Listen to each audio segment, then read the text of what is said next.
Assalamualaikum warahmatullahi wabarakatuh. Kembali lagi di kuliah statistik asik bersama dengan Ibu Wiwin. Oke, kita tentu saja harus asik-asik terus ya ketika kita sedang belajar, karena itu salah satu motivasi kita untuk bisa terus semangat dalam menuntut ilmu begitu. Nah, statistik sendiri sebenarnya mengajarkan kepada kita untuk menjadi makhluk yang pantang menyerah. Jadi kalau ada latihan soal, iko panjang banget bu, iko nggak selesai-selesai, iko jawabannya nggak ketemu-ketemu, iko jawabannya beda sama teman-teman bu, gimana bu ini kok perhitungannya beda. Nah, kalian nggak boleh patah semangat gitu ya, harus terus semangat dan juga pantang menyerah. Oke? Kita lanjut ke video kali ini, yaitu tentang uji hipotesis satu rata-rata. Di video sebelumnya kita sudah mempelajari uji satu rata-rata dengan uji Z. Sekarang kita menggunakan uji T. Apa perbedaannya satu rata-rata dengan uji Z maupun uji T? Perhatikan di sini pada syaratnya. Kalau uji Z, N-nya harus lebih besar atau sama dengan 30.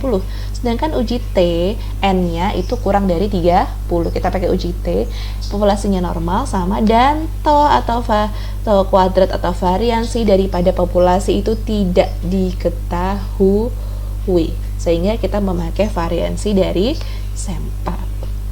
Nah, oke, kita langsung saja ke uji T. Di sini formulasinya pertama, langkahnya adalah menulis formulasi hipotesis. Hipotesisnya sama ketika dengan uji Z, yaitu ada 3 formulasi hipotesis. Apakah mu sama dengan mu 0, tidak sama dengan, kurang dari, ataupun lebih dari. Dimana kita akan menguji rata baru dengan rata yang sudah ada sebelumnya. Nah, untuk taraf simplifikasi, karena kita menggunakan uji T, berarti kita pakai T-tabel. Lalu bagaimana cara cari T-tabel? Lihat di video cara mencari T-tabel, membaca T-tabelnya gitu ya. Nah, ini kita memakainya adalah kalau 2 ekor, berarti kita pakainya adalah alfa per 2 N-1. Nah, untuk uji T. Kalau kemudian ekor kiri, ekor kanan kita pakainya T alfa. Kalau ekor kiri pakainya negatif T alfa, kalau ekor kanan pakainya positif di kanan. Nah, ekor kiri untuk menguji apakah sesuatu itu kurang dari. Kalau kita mau menguji sesuatu itu lebih dari, kita pakai ekor kanan, yaitu kita pakai formulasi hipotesis yang ketiga. Nah, kriteria pengujian untuk H0 ditolak ataupun diterima itu kita sesuaikan dengan tadi ya, hipotesis dan juga taraf signifikansinya tadi. Nah, ini untuk yang pertama, tipe pertama, dia hampir sama seperti yang di uji Z ya, tapi kita menggunakan tabel T saja bedanya. Nah, ini dia ketentuan kriteria pengujinya.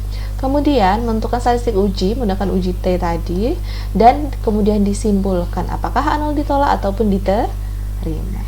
Oke, kita langsung saja ke contohnya. Perhatikan di sini, untuk melihat nilai tes kepribadian siswa SMA Maju Jaya memiliki rata-rata lebih dari 65, berarti rata-rata awalnya adalah 65 atau rata-rata yang kita uji, yaitu mu 0-nya 65.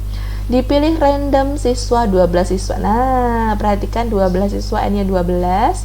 Kemudian terjadilah terbentuk ini, kemudian dihasilkan nilai tes kepribadian dari siswa tersendiri adalah sebagai berikut. Nah, ada 12 siswa, nilainya sekian gitu ya. Alfanya kita pakai 1% atau 0,01. Nah, bagaimana kesimpulannya? Perhatikan, apakah nilai tes kepribadian siswa SMA Maju Jaya memiliki rata-rata lebih dari? Kita mau menguji lebih dari, apakah rata-ratanya itu lebih dari 65 ataukah tidak? Berarti kita cari yang lebih dari, kita pakai ekor kanan. Kalau kita mau menguji kurang dari, kita pakai ekor kiri. Kalau kita mau menguji tidak sama, itu kita pakai 2 ekor, yaitu yang hipotesis pertama itu 2 ekor, yaitu kita menguji tidak sama. Kalau hipotesis kedua itu kita ekor kiri menguji sesuatu itu kurang dari pada sesuatu yang lain, atau untuk menguji ekor kanan itu sesuatu lebih besar daripada sesuatu yang lain, parameter lain. Nah, maka kita pakai tipe hipotesis yang ketiga. Nah, perhatikan, kita baru tahu sebaran datanya 51, 71, 76, tapi kita belum tahu di sini. Perhatikan sebelumnya ya, statistik ujinya kita harus punya X bar atau rata-rata daripada sampel, belum ada. mu 0 sudah ada. S atau deviasi bakunya dari sampel itu juga belum ada. Jadi kita harus mencari X bar dan juga S biar kita bisa menghitung statistik uji untuk T-nya sendiri. Nih ya, oke. Kita hitung dulu X barnya. Mula-mula kita hitung jumlah X dulu, kita jumlahkan semuanya. 51 tambah 71 tambah 76 tambah 81 gitu ya. Kan boleh menggunakan kalkulator atau menggunakan tabel bantuan menggunakan Microsoft Excel. Ketemunya 892. Dan yang kedua, kita cari jumlah daripada X kuadrat untuk nanti kita mencari S-nya atau deviasi baku. Nah, yaitu 51 kuadrat ditambah 71 kuadrat ditambah 76 kuadrat ditambah 81 kuadrat sampai seterusnya. Sampai sini kita jumlahkan kuadratnya, ketemunya 68.044. Nah, setelah itu kita baru cari tadi, kita butuh dua hal ya. Yang pertama adalah X bar atau rata-rata dari sampel, yaitu sigma X, jumlahnya X dibagi N. Kita jumlahkan tadi semua X-nya dibagi N. Jumlah X-nya tadi sudah kita hitung di sini ya, 892 dibagi N-nya banyak data ada 12. Jadi rata-ratanya 74,33. Baru kita cari S-nya. Nah, kalian bisa buka lagi buku statistik 1 ya, untuk ini ukuran dispersi begitu, standar variansi atau di sini deviasi baku, yaitu akar daripada variansi ya. Rumusnya adalah N. Nah, N-nya tadi di sini 12 ya.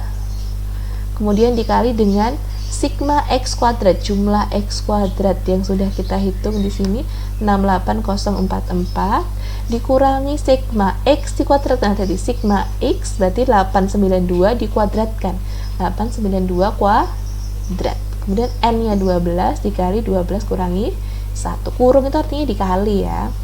Perhatikan di sini kita hitung satu-satu, hitung saja pelan-pelan.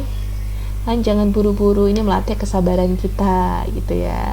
12 dikali 68044. Kemudian dikurangi 892 kuadrat. Nah, bisa kalian hitung pakai kalkulator ya. Jawabannya 795.664. Kemudian yang bawah 12 dikali 12 kurangi 1, yaitu 11. Nah, perhatikan. Ini bisa kita kurangi dulu ini dengan ini, 816528 dikurangi 795.664 dibagi dengan 12 dikali. Nah, kurung ketemu kurung, ini artinya adalah kali. 12 kali 11 yaitu 132. Baru kita bagi 20864 dibagi dengan 12. Kemudian hasilnya kita akar. Tulis di kalkulator akar dari 158,061. Ketemunya 12,572. Ini adalah S-nya. Jadi X barnya 74,33, S-nya adalah 12,572. Nah, oke, kita langsung ke prosedur uji hipotesisnya. Menentukan formula hipotesis. Tadi kita mau membuktikan dia lebih dari, berarti kita pakai ekor kanan, yaitu formulasi hipotesis yang kedua, di mana mu kurang dari sama dengan mu 0. Mu 0-nya adalah 65. Kemudian atau mu H1-nya mu lebih besar daripada mu 0, yaitu lebih besar dari 65. Taraf signifikansinya yaitu 1%. Kemudian T tabelnya berarti T alfa titik 2 N-1. Alfanya yaitu 1% ya, berarti 0,01.2 11. Cari di T tabel, ketemunya 2,718. Kriteria penguji kita pakai berarti kriteria yang ketiga, karena kita formulasi hipotesis yang ketiga, yaitu T0 kurang dari sama dengan T tabel, yaitu 2718 atau lebih besar daripada T tabel kalau ditolak gitu ya. Kemudian kita ke statistik uji, kita tulis rumusnya, kita masukkan yang sudah kita hitung tadi. X barnya, X rata-ratanya tadi kita sudah hitung ya, kita temukan yaitu 74,33. Mu 0 yaitu mu yang dijadikan patokan yaitu 65. Kemudian S-nya sudah kita hitung 12,572 dan N-nya yaitu 12. Hati-hati di sini. Kita hitung akarnya dulu terlebih dahulu ya, baru kita hitung yang lain. 74,33 min 64 dibagi. Nah, mohon maaf ini saya salah tulis ya. Ini harusnya ini 12,5 572 di sini ya, dibagi dengan akar 12 yaitu 3,464. Baru kita hitung 74 dikurangi 65 yaitu 9,333, kemudian di sini 12 nih ya, berarti kan harusnya 12,572. Oke, dibagi dengan 3464 yaitu 3629. Dan hasilnya kita bagi 9,333 dibagi 3,692 yaitu 2,572. Perhatikan ini kita bandingkan dengan T tabel di sini. Berarti dia masuknya yang H0 ditolak, dia masuknya yang kurang dari atau lebih dari 2,572. Sini ya berarti ya T0-nya kurang dari 2,718. Nah, kalau kurang dari berarti H0 diterima. Artinya tidak ada perubahan apapun. Berarti H1-nya ditolak. Apa yang kita asumsikan atau kita hipotesiskan itu ditolak. Jadi tes kalau di Badan Siswa Wijaya tidak lebih dari 65. Itu kesimpulannya ya. Karena tadi H0 diterima, berarti kita yang dipakai adalah H0 tidak lebih. Jadi yang lebih tadi ditolak gitu ya, H1-nya tadi. Nah, itu untuk uji hipotesis 1 rata-rata. Semoga bisa dipahami. Wassalamualaikum warahmatullahi wabarakatuh.